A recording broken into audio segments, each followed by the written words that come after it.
आप देख रहे हैं न्यूज नाउ 24/7 ताज़ा खबरों के लिए हमारे साथ बने रहें।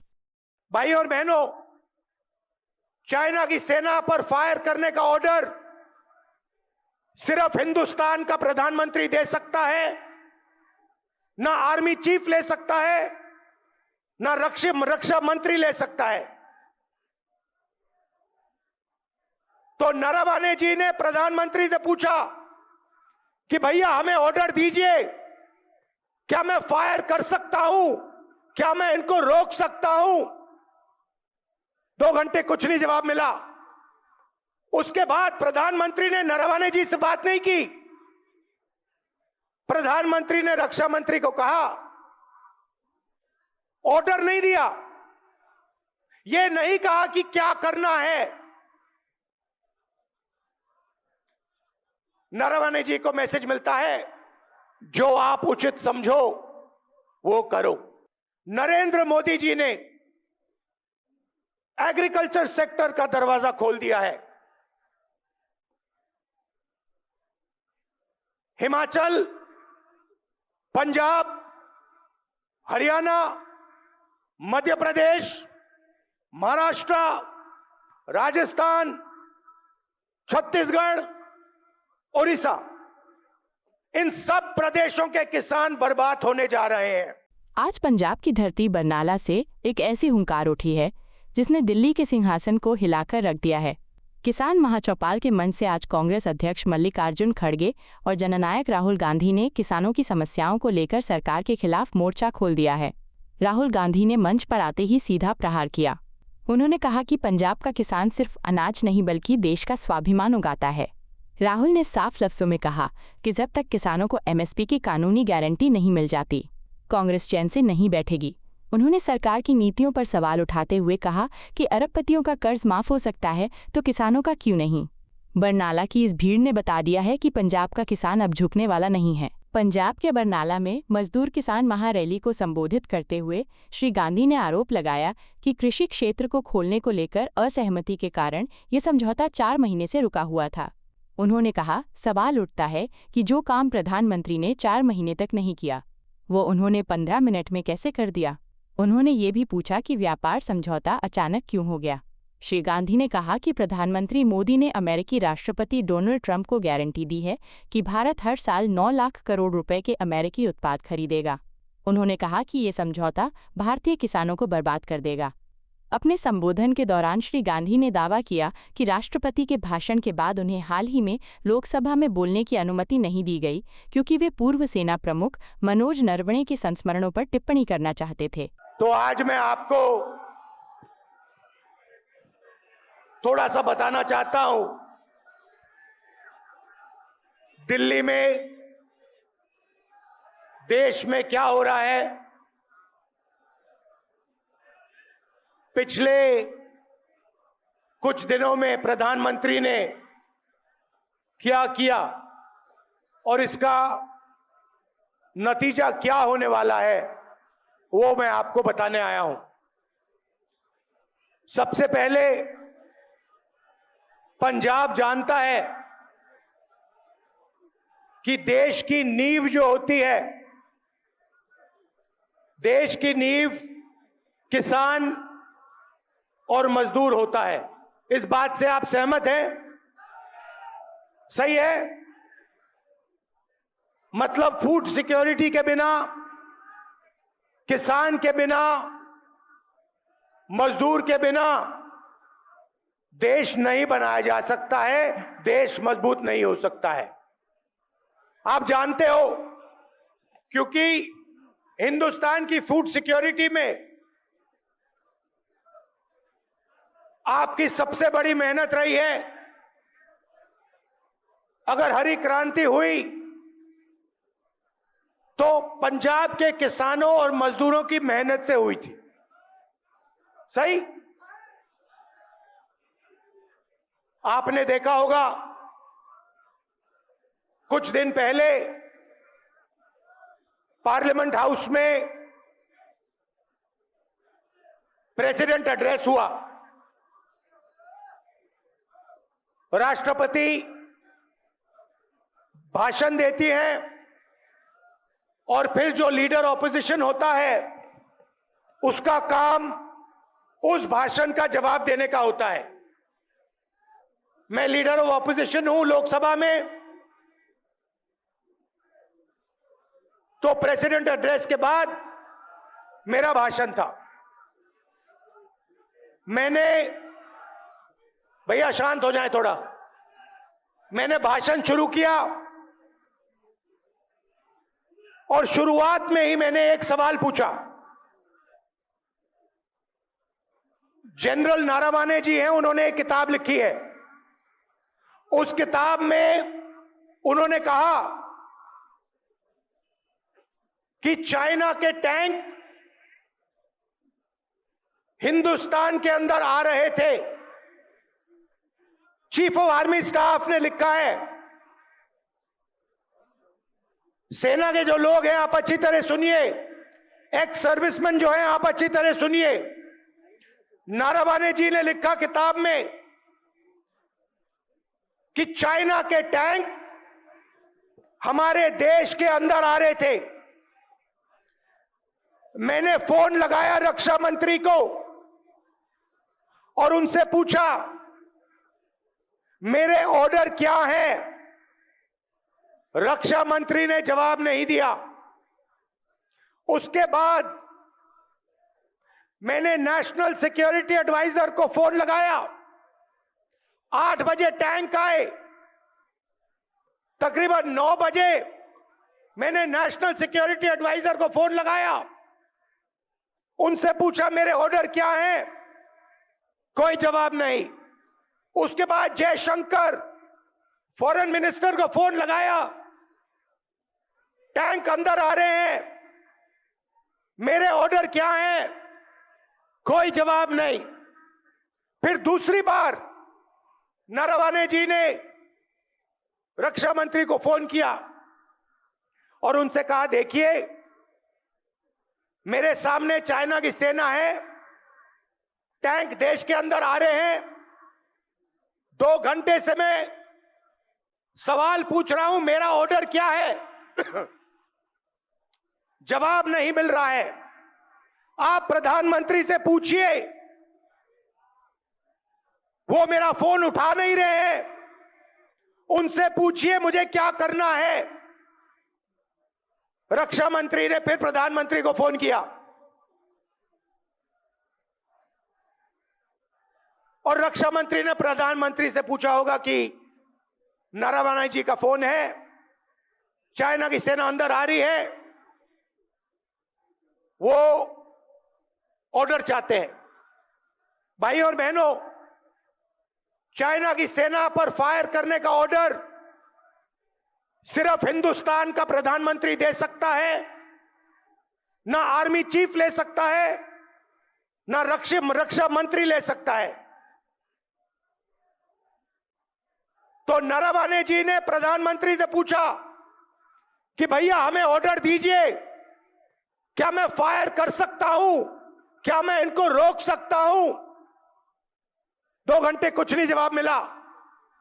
उसके बाद प्रधानमंत्री ने नारावाने जी से बात नहीं की।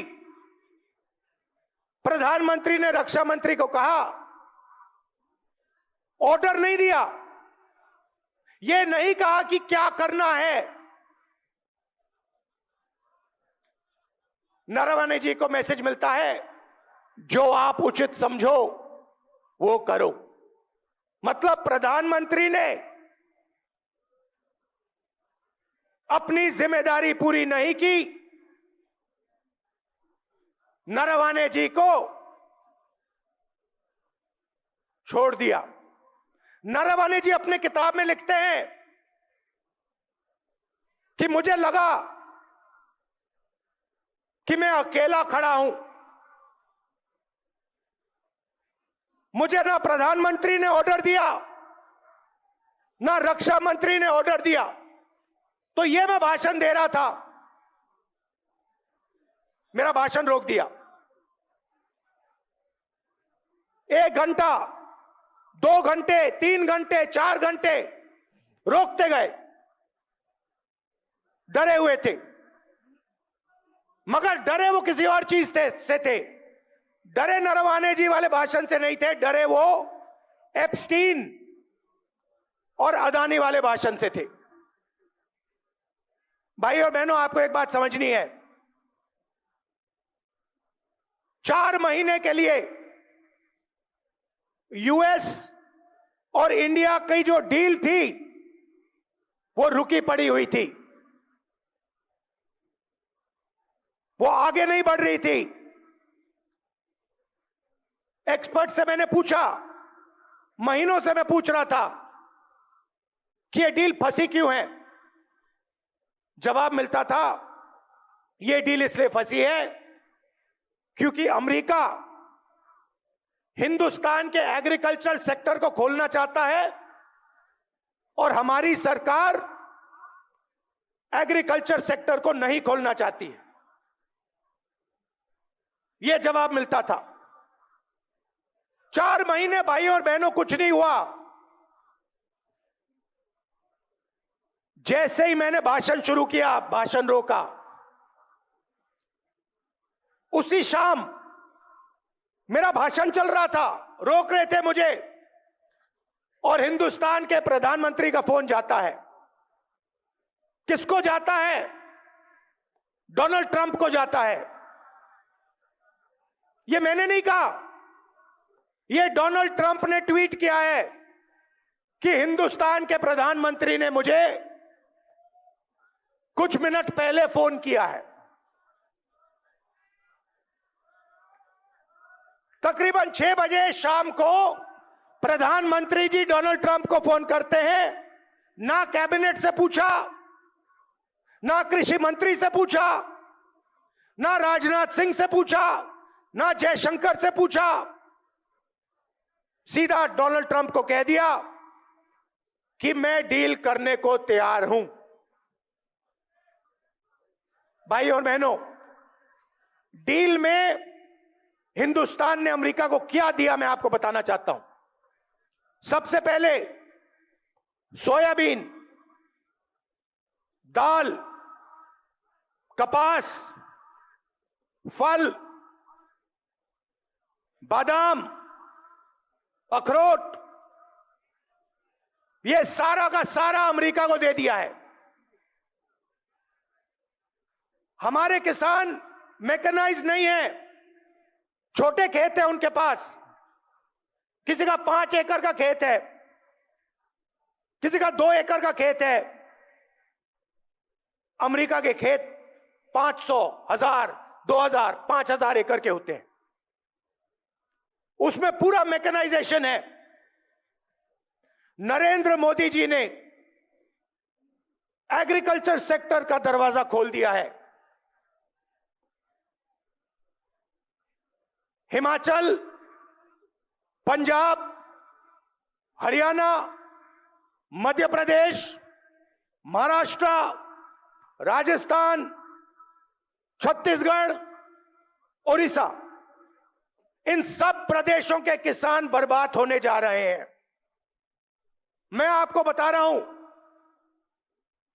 नरेंद्र मोदी जी ने दरवाजा खोल दिया है। अमेरिका का माल अंदर आएगा और हमारा किसान बर्बाद हो जाएगा। यह काम नरेंद्र मोदी करना नहीं चाहता था, मैं जानता हूं, क्योंकि 4 महीने से वो इस काम को रोकने की कोशिश कर रहा था।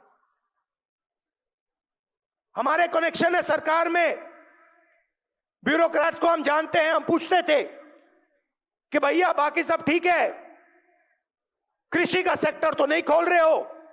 वो कहते थे नहीं खोल रहे। हिंदुस्तान का कोई प्रधानमंत्री, चाहे वो कांग्रेस पार्टी का हो, चाहे वो बीजेपी का हो, किसी और पार्टी का हो, एग्रीकल्चर सेक्टर को नहीं खोल सकता है। कोई भी प्रधानमंत्री नहीं खोल सकता है। तो सवाल उठता है कि नरेंद्र मोदी ने जो काम 4 महीने के लिए नहीं किया, उस काम को उसने 15 मिनट में क्यों कर दिया? यह सवाल है। यूएस डील में सिर्फ कृषि का दरवाजा नहीं खोला। मैं आपको थोड़ा इंटरनेशनल मामलों की बात करना चाहता हूं। देखिए, आपने देखा यूक्रेन में युद्ध हो रहा है, देखा। आप देख रहे हो कि गाजा में युद्ध हो रहा है, दिख रहा है आपको? युद्ध किसके बीच में है? लड़ाई किसके बीच में हो रही है? बताइए, आप बताइए। चाइना और अमेरिका के बीच में लड़ाई हो रही है। यूक्रेन में एक तरफ चाइना, रूस, दूसरी तरफ अमेरिका, यूरोप। गाजा में, ईरान में एक तरफ चाइना, ईरान, रूस, दूसरी तरफ अमेरिका। भाइयों और बहनों, आपको एक बात समझनी है। अगर अमेरिका को चाइना से लड़ना है तो उसे हिंदुस्तान की डेटा की जरूरत है। बिना हिंदुस्तान के डेटा के अमेरिका चाइना से नहीं लड़ सकता। क्यों? क्योंकि चाइना के पास दुनिया का सबसे बड़ा डेटा पड़ा हुआ है। सबसे ज्यादा डेटा चाइना के पास है। दूसरे नंबर पे कौन है भाई और बहनों? इंडिया। और शायद पहले नंबर पे हम हैं। हमारे पास करोड़ों लोग हैं। ये एआई की बात होती है, बिना डेटा एआई का कोई मतलब ही नहीं है। एआई का मतलब डेटा। डेटा किसके पास है? हिंदुस्तान के पास है। पिछली सदी तेल की थी। सऊदी अरेबिया के पास तेल, अमेरिका के पास तेल, रूस के पास तेल, ईरान के पास तेल। 21वीं सदी डेटा की सदी है, डेटा की सेंचुरी है।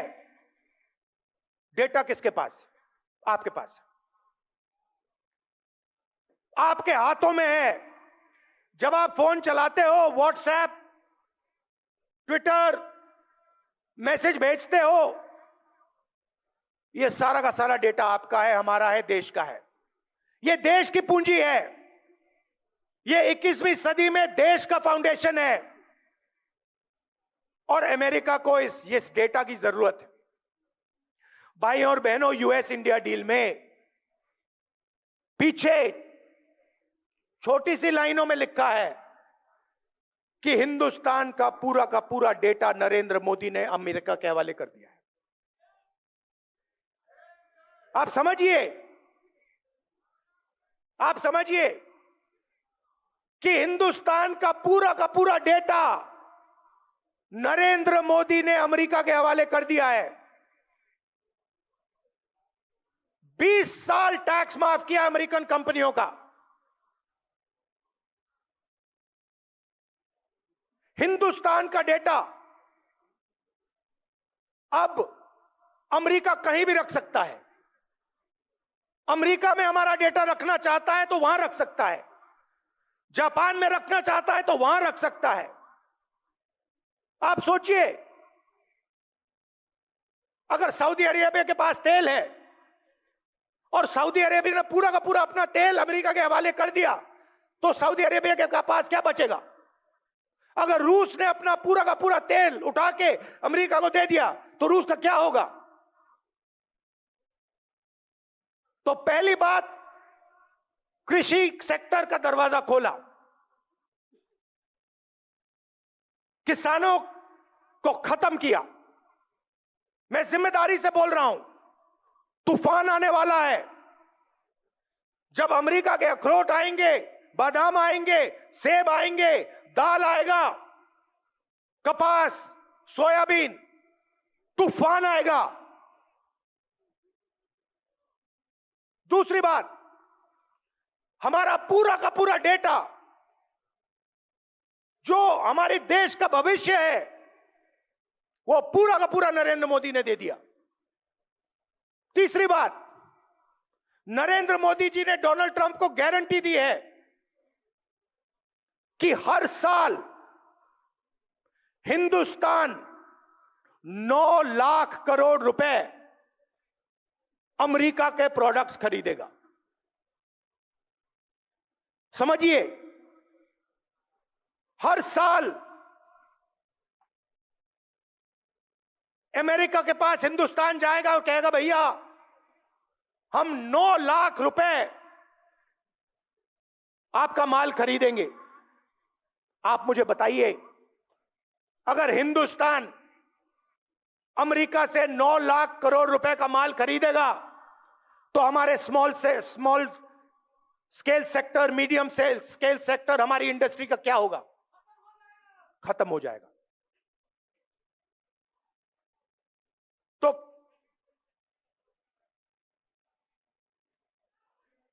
तो तीसरी बात, हमारी स्मॉल और मीडियम इंडस्ट्री जो पंजाब की नींव थी, देश का फाउंडेशन है, उसे उड़ा दिया।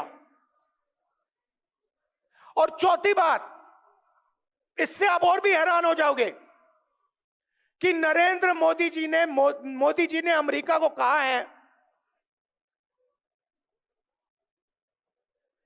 कि जिससे आप तेल खरीदवाना चाहोगे उसी से हम तेल खरीदेंगे। ना हम रूस से तेल खरीदेंगे, ना हम ईरान से तेल खरीदेंगे। आप हमें बताओ, अगर आप बोलोगे वेनेजुएला से तो हम वेनेजुएला से खरीदेंगे, अगर आप बोलोगे अमेरिका से तो हम अमेरिका से खरीदेंगे, अगर आप बोलोगे सऊदी अरेबिया से तो हम सऊदी अरेबिया से भी खरीदेंगे। तो हिंदुस्तान की पूरी एनर्जी सिक्योरिटी उड़ा दी। भाइयों और बहनों, बात समझिए, हिंदुस्तान का कोई भी प्रधानमंत्री यह काम नहीं कर सकता है। मैं आपको लिख के कह रहा हूं, नरेंद्र मोदी भी यह काम नहीं कर सकता था। तो सवाल उठता है कि उस दिन क्या हुआ, क्या दबाव था कि हिंदुस्तान के प्रधानमंत्री ने हमारे देश का वहां डेथ वारंट साइन कर दिया, हमारे किसानों का डेथ वारंट साइन कर दिया, हमारा डेटा दे दिया, हमारी स्मॉल मीडियम इंडस्ट्री का डेथ वारंट साइन कर दिया। क्या हुआ, मैं आपको बताता हूं। 2 चीजें हैं, नारावाने जी की किताब नहीं है। पहली चीज, अमेरिका में तकरीबन 35 लाख फाइलें हैं एप्स्टीन की। 35 लाख फाइलें हैं एप्स्टीन की। 35 लाख रिलीज हो गई हैं, उसमें अनिल अंबानी का नाम है और हरदीप पुरी का नाम है। ये जो नाम आए हैं, हरदीप पुरी का, भैया ठहर जाइए, हरदीप पुरी का नाम जो आया है, अनिल अंबानी का नाम जो आया है, ये प्रधानमंत्री को धमकाने के लिए नाम रखे गए हैं। अभी 35 लाख और फाइलें हैं, उन फाइलों के अंदर नरेंद्र मोदी की सच्चाई बंद पड़ी हुई है। अमेरिका और डोनाल्ड ट्रंप नरेंद्र मोदी को धमका रहे हैं, कह रहे हैं कि भैया अगर तूने साइन नहीं किया तो ये हम खोल देंगे। ये है पहली धमकी। मतलब मैंने पार्लियामेंट में कहा था कि एक हाथ यहां है, दूसरा हाथ यहां है। एक हाथ मैंने आपको बताया एप्स्टीन की फाइल, दूसरा हाथ बताता हूं। बीजेपी ने पिछले 10-15 साल में अपना पूरा का पूरा फाइनेंशियल सिस्टम अदानी जी की कंपनी में डाल दिया है। समझिए, अदानी नॉर्मल कंपनी नहीं है, अदानी स्पेशल पर्पस व्हीकल है। किसकी? बीजेपी की।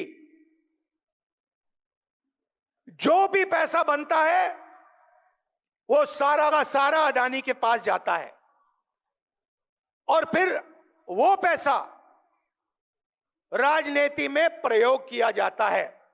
हजारों शेल कंपनियां हैं। भाइयों और बहनों, अमेरिकनों ने अदानी जी पर क्रिमिनल केस लगा दिया है। पहला हाथ एप्स्टीन, दूसरा हाथ अदानी पर क्रिमिनल केस, और बीच में नरेंद्र मोदी का गला।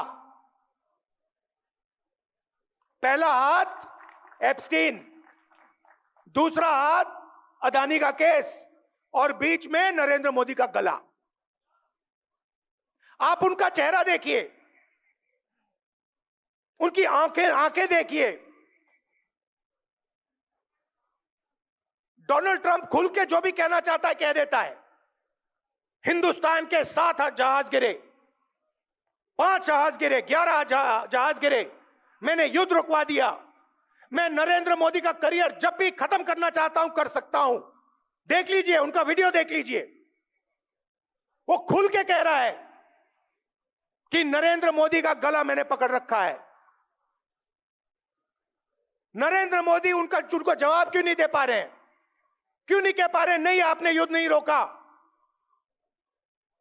क्यों नहीं कह पा रहे? क्योंकि भैया गला पकड़ लिया है, हिंदुस्तान के प्रधानमंत्री का गला पकड़ लिया है, और इसीलिए सिर झुका के नरेंद्र मोदी जी ने यूएस इंडिया डील साइन की है। और मैं आपको बता देता हूं, ये बचेंगे नहीं, ये नहीं बच सकते, क्योंकि एप्स्टीन फाइल, अदानी का केस कभी ना कभी तो खुलेगा। मैं आपको बता रहा हूं, रात को नरेंद्र मोदी सो नहीं पा रहे हैं, नींद नहीं आ रही है, कांप रहे हैं। रात को रोज सोने से पहले नींद नहीं आती, घंटों नींद नहीं आती। प्राइम मिनिस्टर हाउस में लेटते हैं और कहते भैया कैसे निकलूं, क्या करूं? नहीं, आप नहीं निकल सकते, क्योंकि आपने देश को बेचा है। और आपने देश का भयंकर नुकसान किया है। भाई और बहनों, मुझे बताइए, डेटा दे दिया, किसानों को खत्म कर दिया, स्मॉल मीडियम बिजनेस उड़ा दिया, एनर्जी सिक्योरिटी ले ली। आप मुझे बताइए, अमेरिका ने हमें क्या दिया? मुझे एक बात बता दीजिए, अमेरिका ने हिंदुस्तान को क्या दिया? मुझे बता दीजिए। हमने उनसे कहा 9 लाख करोड़ रुपए हम आपसे खरीदेंगे। उन्होंने कोई गारंटी दी? उन्होंने कहा कि हां भैया हम भी खरीदेंगे ना। उन्होंने हमें कहा कि भैया जिससे तेल खरीदवाना हो हमें बताओ, हम करेंगे? नहीं। उनके किसानों का नुकसान होगा? नहीं। उनकी इंडस्ट्री का फायदा नुकसान होगा? नहीं। पूरा का पूरा हिंदुस्तान नरेंद्र मोदी ने बेच दिया। क्यों? एक हाथ इधर एक हाथ उधर, गला बीच में, खत्म। और पंजाब के किसानों को याद रखना है कि नरेंद्र मोदी ने पहले आपको बेचने की कोशिश की थी, 5 कानून लाए थे। और मजदूरों को याद होना चाहिए, आपका जो मनरेगा था वो आपके हाथ से छीन लिया। मैं आपसे यहां यह कहने आया हूं कि कांग्रेस पार्टी हिंदुस्तान के किसानों के साथ, मजदूरों के साथ, छोटे व्यापारियों के साथ खड़ी है। हम पीछे नहीं हटने वाले।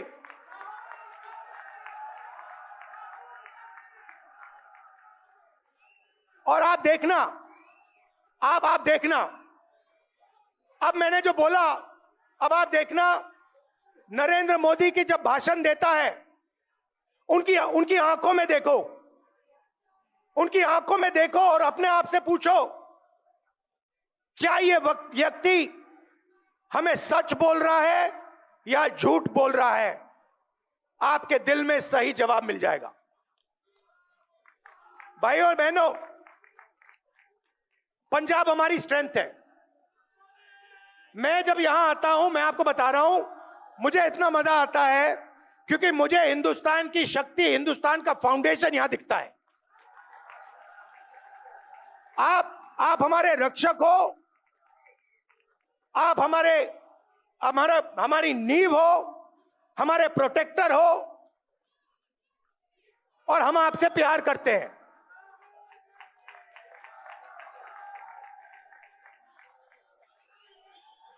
ये मत भूलिए। बाकी सब ठीक है, राजनीति ठीक है, बाकी सब ठीक है, मगर ये मत भूलिए मैं पंजाब की जनता से प्यार करता हूं, मोहब्बत करता हूं।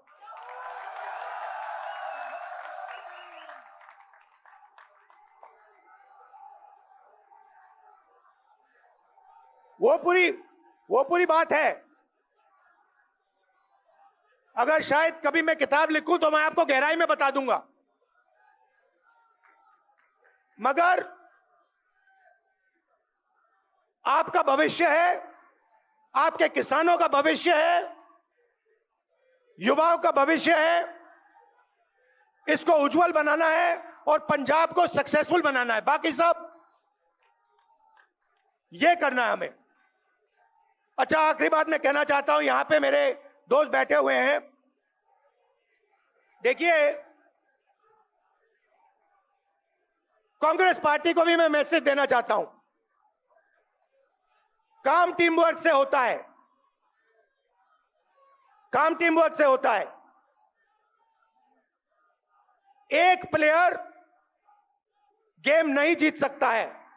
हमारे पास पूरी टीम बैठी है और मैं आपको मैसेज देना चाहता हूं सबको, खारगे जी के साइड से, मेरे साइड से, भैया टीम प्लेयर बनो, नहीं तो हम तुम्हें रिजर्व में बैठा देंगे। चाहे आप कितने भी बड़े हो, मैं बता रहा हूं, चाहे आप कितने भी बड़े हो, पार्टी से बड़ा कोई नहीं है। आप टीम प्लेयर बनो,